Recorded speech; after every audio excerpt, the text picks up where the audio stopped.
तो हो रही अभी मूवी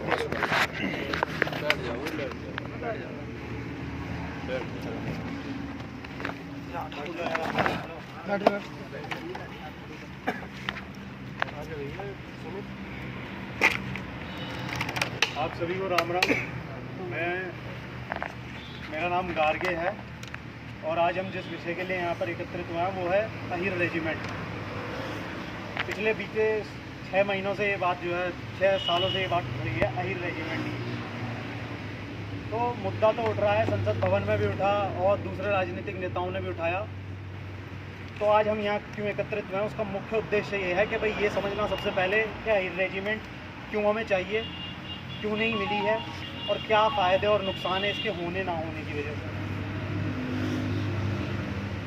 बीते 6 सालों से जो है आंदोलन चल रहे हैं निरंतर, जंतर मंतर पर हो, दिल्ली में हो, हरियाणा, राजस्थान, मध्य प्रदेश, गुजरात या यूपी, जगह जगह पर ये जो आंदोलन चल रहा है अहिर रेजिमेंट का, इसकी आपको छोटी सी एक कहानी सुना देता हूँ, बता देता हूँ कि अहिर रेजिमेंट क्यों नहीं बनी, दूसरी बिरादरी की क्यों रेजिमेंट बनी।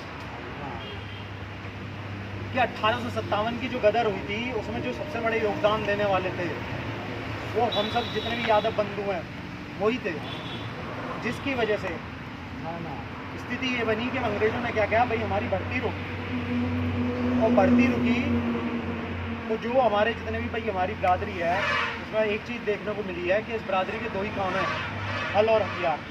या तो लड़के जो है फ़ौज की भर्ती देखते हैं, सिपाही की भर्ती देखते हैं, CSF, BSF, CRPF इन सब की भर्ती देखते हैं, या यूपी पुलिस की, दिल्ली पुलिस की भर्ती देखते हैं, या फ़ौज की भर्ती, या फिर खेती करना पसंद करते हैं। इससे तीसरा चौथा काम जो है तो हम बहुत कम करते हैं। इसका मुख्य कारण क्या है? इसका मुख्य कारण ये है कि हमारी बिरादरी को पुराने समय से जो भी हमारे बुढ़े रहे हैं या पूर्वज रहे हैं वो इसी काम को करते आ रहे हैं। कोई भी रियासत हो या तो हमारे पोतियों की रियासत मिलेगी बिरादरी के भाईचारों की, या फिर और वो किसी की सेना में सेनापति रहे होंगे। तो हमारा जो मूल काम है हमारी बिरादरी का वो यही 2 काम है, उसी को हम परंपरागत रूप से आज भी करते आ रहे हैं। और वो आजकल अगर ज़मीनी स्तर पे आप देखो तो वही काम कर रहे हैं हमारी बिरादरी के लोग। अब जैसे अभी सुबह फ़ोन किया था तो जो है वो भाई जो है खेत पे गया हुआ था, या फिर 1-2 बात पता चली तो वो पता चली फ़ौज में है। तो हमारी कौम की बिरादरी के यही 2 मुख्य पेशे हैं और यही पेशे जो है अंग्रेज़ों के टाइम पर थे। पर क्योंकि अंग्रेज़ों के टाइम पर जो बगावत करी उस समय हमारी फिर भर्तियाँ बंद कर दी उन्होंने। भर्ती इसलिए बंद कर दी भाई इनको हथियार दो और ये उसी हथियार का हमारे विपरीत जो है इस्तेमाल करते हैं। तो इस बिरादरी की नफरी जो है, भर्ती जो है सेना में, फौज में भर्ती बंद कर दो। भाई पहले रियासतदार होते थे, रियासतदार हमारे ही अपने होते थे तो उनकी फ़ौज में तो हम भर्ती हो जाते थे। भरतपुर हो, ग्वालियर हो, या बीकानेर रियासत हो, या फिर ऐसी गुजरात की बहुत सारी रियासत है, वहाँ पर जितने भी फौज जो सैनिक होते थे वो हमारी बिरादरी के होते थे। अब ये भर्तियाँ बंद हो गई, अंग्रेजी शासन आया, अंग्रेज शासन भर्तियाँ ले नहीं रहा, रियासतें सब जब्त हो गई। तो बिरादरी का आदमी में जो बेरोजगारी आई वो करे क्या? और वो जो तब से फुल स्टॉप लगा वो आज तक कायम है। तो एक अहिर क्षत्रिय महासभा बनी थी अंग्रेजों के समय में, 1923 में ये यादव महासभा बनी है। इससे पहले जो थी हमारी वो अहिर क्षत्रिय महासभा थी। यानी जितने भी लोग हमारे जो उस टाइम के मौजूद सरदार थे, रियासतदार थे, वो सब एकत्रित हुए और उन्होंने कहा भाई इस बिरादरी की जो भर्ती बंद करी गई है इसको खुलवाया जाए। और वो भर्ती खुलवाई गई। अंग्रेजों अफसर अधिकारियों से दिल्ली जाकर बैठक करी गई कि भाई इनकी भर्तियाँ खोलो, इस कौम की वरना बेरोजगारी इसमें बढ़ रही है। और हुआ भी, नतीजन यही निकला कि भाई हमारी भर्तियाँ खुली। प्रथम विश्व युद्ध में 19,000 हमारी बिरादरी के लोगों ने भाग लिया। द्वितीय विश्व युद्ध में हमारे कम से कम 36,000 लोगों ने योगदान दिया। अगर आज भी आप अपने गांव-गांव में जाकर देखोगे तो कोई ना कोई ऐसा सैनिक मिलेगा जो प्रथम विश्व युद्ध में लड़ा हो, द्वितीय विश्व युद्ध में लड़ा हो, या सैनिक हो या फौजी हो, या फौज छोड़कर आ गया हो बीच में से ही। तो हमारी बिरादरी में ये लोग ऐसे बहुत सारे मिल जाएंगे आपको जगह जगह पर। तो यहाँ पर एक चीज़ स्पष्ट होती है कि भाई अंग्रेज़ों के समय हमारी भर्तियाँ तो खुली, पर भर्तियाँ खुलने के बाद भी जो जातिगत ढांचा है वो आज भी बरकरार है। जैसे कि आज जाट रेजिमेंट है, राजपूत रेजिमेंट है, गोरखा रेजिमेंट है, नेपाल से भर्ती करे जाते हैं, नागा रेजिमेंट बनाई गई। तो इन बिरादरियों की रेजिमेंट बनाई गई और इनमें यही जाति के भर्ती करे जा रहे हैं। क्यों? तो इनको एक स्पष्ट रूप से रोजगार जो है वो निश्चित हुआ है। पर हमारी बिरादरी का रोजगार जो है ऐसा निश्चित नहीं है, क्योंकि हमारी ऐसी कोई रेजिमेंट नहीं है। अब रेजंगला युद्ध हुआ था, जो अहीर धाम देखते हो आप, वो रेजंगला युद्ध हुआ था। उसमें मैंने सुना यहाँ के जो ये इधर 12 गांव हैं, इनमें से भी कुछ लोग शहीद हुए थे जो गए थे वहाँ पर युद्ध लड़ने। तो हमारी बिरादरी के लोग लड़ते हैं, मरते हैं, गिरते हैं, पर उनका नाम नहीं होता। वहाँ पर एक हरियाणा का अहीर गया हुआ था, उसने कहा भाई यहाँ हमारे भाई मरे हैं जो शहीद हुए हैं। वो बोले कि भाई यहाँ पर जो शहीद स्मारक बनेगा उसका 13 कुमाऊँ लिखा जाएगा, क्योंकि ये 13 कुमाऊँ के थे। बोले नहीं जी, ये सारे अहीर थे और यहाँ पर अहीर लिखा जाएगा। बोले नहीं, यहाँ 13 कुमाऊँ लिखा जाएगा। तो जब ये विवाद बढ़ा और वो अगर वहाँ पर वो जो सैनिक था, अगर वहाँ वो मोर्चे पर नहीं डटता और उस बात को ना उठाता, तो आज वहाँ 13 कुमाऊँ लिख दिया जाता और हमारी पहचान फिर मिट जाती। तो एक पहचान का मुद्दा है, और रोजगार का तो मैंने आपको बताया ही। वहाँ आज अगर आज आप अहीर धाम देखते हो तो उसका मुख्य कारण यही है कि वहाँ पर कोई एक फौजी लड़ा था इस बात के लिए कि भाई यहाँ 13 कुमाऊँ नहीं, जब शहीद सारे अहीर हुए हैं तो यहाँ पर अहीर धाम लिखा जाए। अब आपने देखा होगा कि भाई जब इतना बड़ा कोई भी युद्ध हो, इसके बाद भी हमारे बहुत सारे आपके सैनिक होंगे जो कारगिल युद्ध में लड़े, हाजीपीर युद्ध में लड़े, जितने भी सारे युद्ध हुए उसके बाद, उन सब में कहीं ना कहीं हमारा योगदान रहा, पर उसका जो है पहचान नहीं मिल पाई उस युद्ध में। तो अगर हमारी रेजिमेंट बनती है तो जो हमारे आज जैसे कि 75 से 36 बॉक्सर है, तो 13 कुमाऊँ में, 13 कुमाऊँ में क्यों है? क्योंकि 13 कुमाऊँ में अभी भी हमारी कुछ हिस्सेदारी बची हुई है अभी, क्योंकि फौज जब भर्ती करती है तो वो स्पेशल उसी कास्ट के नाम पे जो है भर्ती लिखती है। जैसे कि अगर आप जो है प्रेसिडेंट बॉडीगार्ड में जाके देखो, केवल 3 जातियों की भर्ती होती है, एक राजपूत की, एक जाट की और एक सिख जाट की। इससे चौथी की भर्ती नहीं हो सकती। आप पूरा एड़ी चोटी का जोड़ लगा लो, आपका बंदा अगर भर्ती हो जाए तो पूरा इतिहास बदल जाएगा। आप कोई भर्ती ले नहीं सकता वहाँ पर। आप चाहे तो कोई भी कोशिश कर सकते हो। RTI फाइल करी गई, इसमें भी उन्होंने माना कि भाई 3 जाति की भर्ती होगी, अखबार में भी निकली, इसके ऊपर केस भी फाइल है सुप्रीम कोर्ट में कि भाई इन 3 जातियों की भर्ती क्यों। इन 3 जातियों की भर्ती का कारण ये है कि उस टाइम जब अंग्रेज़ थे, तो अंग्रेज़ जब थे तो उस टाइम जो है उन्हें ये था कि भाई ऐसी बिरादरी को भर्ती ना करो जो हमारे गवर्नर जनरल को मार दे। क्योंकि आज जो प्रेसिडेंट का घर है वो कभी भारत के गवर्नर जनरल का घर होता था और उसकी सैनिक होते थे वो जितने भी थे, तो ये वो सैनिक है। तो उनमें ऐसे सैनिकों में ऐसी बिरादरी की भर्ती नहीं करनी चाहते थे जो उनको गोली से मार दे। ऐसी वफादार जातियों को भर्ती करना चाहते थे जो उनको गोली से ना उड़ाए बल्कि उनकी सुरक्षा कर सके, जो देश के प्रति भक्त ना हो, देश प्रेमी ना हो, देशभक्त ना हो, बल्कि बिरादरी भक्त हो। इसी वजह से आज भी जो प्रेसिडेंट बॉडीगार्ड है उसमें अहीरों की भर्ती नहीं होती है।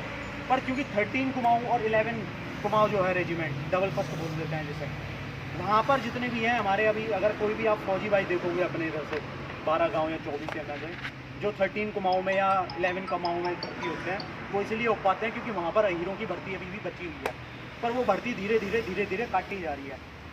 अब सतीश भाई है अपना बॉक्सर जो है, उसको देखो कितना बढ़िया मौका मिला, फौज में चला गया। फौज में जाने के बाद उसके बाद उसको पेंशन तो मिलेगी, खेलने के लिए अलग से मौका मिला उसे, और वो बॉक्सिंग खेला, आ गया लेवल पे, अपने नाम बढ़ाया। तो एक उसके लिए कितना बढ़िया एक मौका मिला है, फौज ने दिया है। ऐसे बहुत सारे लोग हैं जिनका जीवन बदलने का काम जो है फौज करती है। बहुत सारे लोग हैं, जैसे कि कर्नल राजवर्धन सिंह राठौर है, आज वो मंत्री है।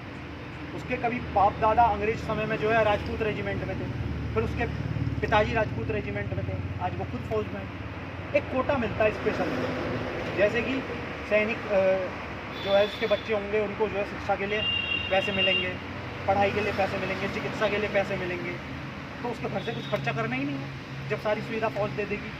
और सैनिक कोटे से उसे सैनिक स्कूल में मिलेगा, भर्ती मिल जाएगी। और सैनिक स्कूल में भर्ती मिलना इसका सीधा अर्थ है कि भाई आपका बच्चा आने वाले समय में अफसर ही बनेगा। बहुत सारे ऐसे अफसर हैं जो आज जो सेना प्रमुख बने हैं या बाकी ब्रिगेडियर बनते हैं, वो घर से सैनिक स्कूल से निकले हुए हैं। इसका उदाहरण दे देता हूँ आपको, मुलायम सिंह यादव जी का जो पुत्र हैं अखिलेश यादव, वो सैनिक स्कूल से पढ़े लिखे हैं। भाई सैनिक स्कूल एक ऐसा क्रीमी लेयर है, एक तरीके से इतनी बढ़िया क्रीम आ जाती है कि बच्चा वहाँ से बन के ही निकलता है। और अगर आप फौज में योगदान दोगे तो उसके बाद आपको ये कोटा मिलेगा। आम आदमी को ये कोटा नहीं मिलता है, कुछ जो मजबूत लोग हैं उन्हीं को ये कोटा मिलता है सैनिक स्कूल में भर्ती का। तो आपको इन सब कोटों से, यानी अगर OBC आरक्षण एक संवैधानिक आरक्षण है, तो उसके बाद भी एक अंग्रेजकालीन आरक्षण आज भी समाज में चल रहा है, जिसके ऊपर किसी का कोई ध्यान नहीं है। भाई एक फ़ौज में चला जाता है, उसके बाद वो एक्स सर्विसमैन कोटे से यूपी पुलिस की भर्ती देखना चाहे वो देख सकता है, किसी गवर्नमेंट कॉलेज में पढ़ाई करना चाहे वो कर सकता है, किसी गवर्नमेंट कॉलेज में नौकरी चाहे वो कर सकता है सरकारी विभाग में।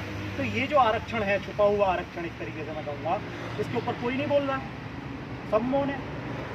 भाई अगर आप मान लो हमें 1993 में ओबीसी आरक्षण मिला, तो उससे पहले भी एक आरक्षण चल रहा था, यानी जो बिरादरी हो जिनकी जैसे राजपूत रेजिमेंट है, राजपूत रेजिमेंट में भर्ती हो रहा है, उसके बाद वो एक्स सर्विसमैन कोटे से कुछ भी करा रहा है, अपने बच्चों को जो है और भर्ती सैनिक स्कूल में पढ़ा रहा है।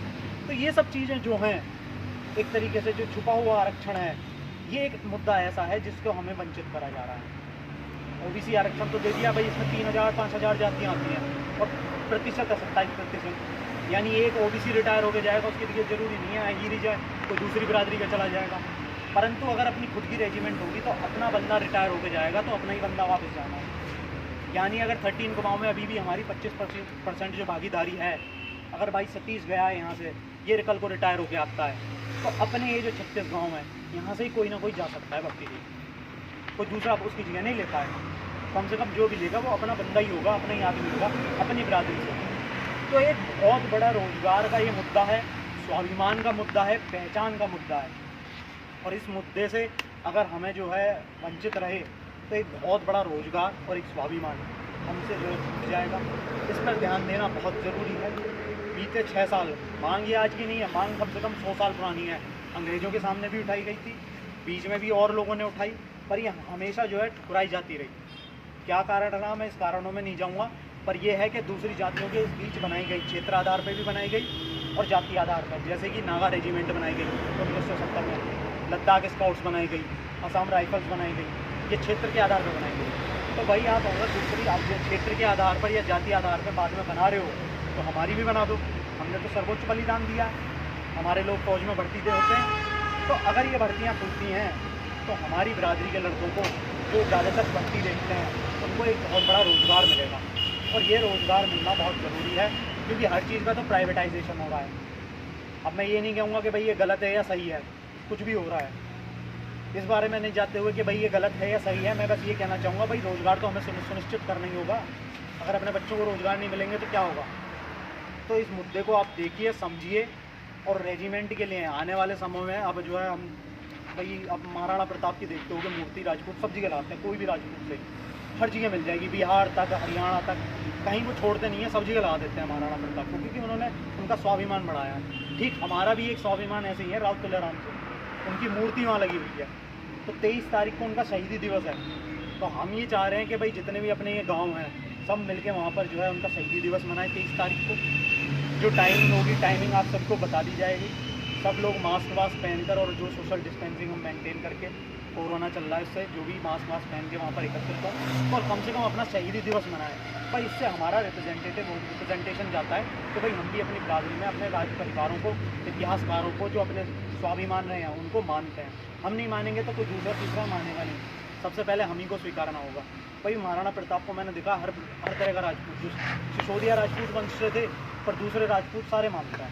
चौहान पृथ्वीराज चौहान वंश से थे, पर सारे राजपूत मानते हैं। तो हमें भी अपने इतिहास, जो इतिहास के ऐसे बुद्धिजीवी लोग रहे हैं, जो ऐसे सम्मान्य लोग हैं, उन सबको स्वीकारना होगा और उनकी शहीदी दिवस या उनकी जयंती मनानी होगी। एक तो 23 तारीख का, ये 23 सितंबर का ये कार्यक्रम है, और 27 तारीख को एक रैली निकालने का जो है हमारा कार्यक्रम बन रहा है कि भाई अहिर रेजिमेंट की रैली इसलिए निकालना चाह रहे हैं क्योंकि इस समय कई सांसदों ने, पंडित हों, जाट हों, गुजरों, बहुत सारे सांसदों ने जो है लेटर लिखे हैं राजनाथ सिंह को, कम से कम 30 लेटर लिख चुके हैं विधायक और सांसदों द्वारा कि भाई अहिरों की अहिर रेजिमेंट बना दी जाए। इन्होंने बहुत बड़ा योगदान दिया है युद्ध में, और राज्यसभा में और संसद भवन में भी, ये लोकसभा में भी ये मुद्दा उठ चुका है। तो हम इस मुद्दे को थोड़ा और जो है बल दें और थोड़ा सरकार पर प्रेशर बनाएं, इसलिए एक रैली निकालना चाह रहे हैं 27 तारीख को। 27 तारीख को इसलिए निकालना चाह रहे हैं क्योंकि हाल ही में लेटर लिखे गए हैं, तो हम हाल ही में अगर थोड़ा प्रेशर अपनी तरफ से भी बनाएं, इधर की तरफ से, तो एक मैसेज जाएगा सरकार के पास कि भाई ये मांग उठ रही है, बार बार उठ रही है, तो शायद जो है ये रेजिमेंट का कार्य जो इतने सालों से वंचित था, जो नहीं बन पाया, वो समय रहते बन जाएगा। यही बात मैं कहना चाहता था बस, और इसके लिए बहुत बहुत धन्यवाद। आप सब एकत्रित हुए, और यही कहना चाहूँगा यहाँ से कुछ लोग अपना नाम दें, जिससे कि जो है हम बाद में आहिर रेजिमेंट के लिए या दूसरे आंदोलनों के लिए जो भी है उन सब आंदोलन के लिए आपसे संपर्क कर सकें। बाद में और जो भी आपको डिटेल्स हैं कोई भी कार्यक्रम की, जैसे शहीदी दिवस है या रैली का टाइमिंग वाइमिंग वो सब बता दें। जो भी लड़के हैं यहाँ से जो सबको मैसेज अपना पहुँचा पाएंगे वो सब जो है अपना नंबर दे दें मेरे को, तो ये है, मैं बाद में संपर्क कर लूँगा आपसे। बहुत बहुत धन्यवाद आप सब एकत्रित हुए, बहुत बहुत धन्यवाद। कोई और कुछ कहना चाहता हो, किसी को कुछ पूछना हो तो पूछ सकता है, अपना कोई विचार रखना चाहता हो तो रख सकता है। किसी को विचार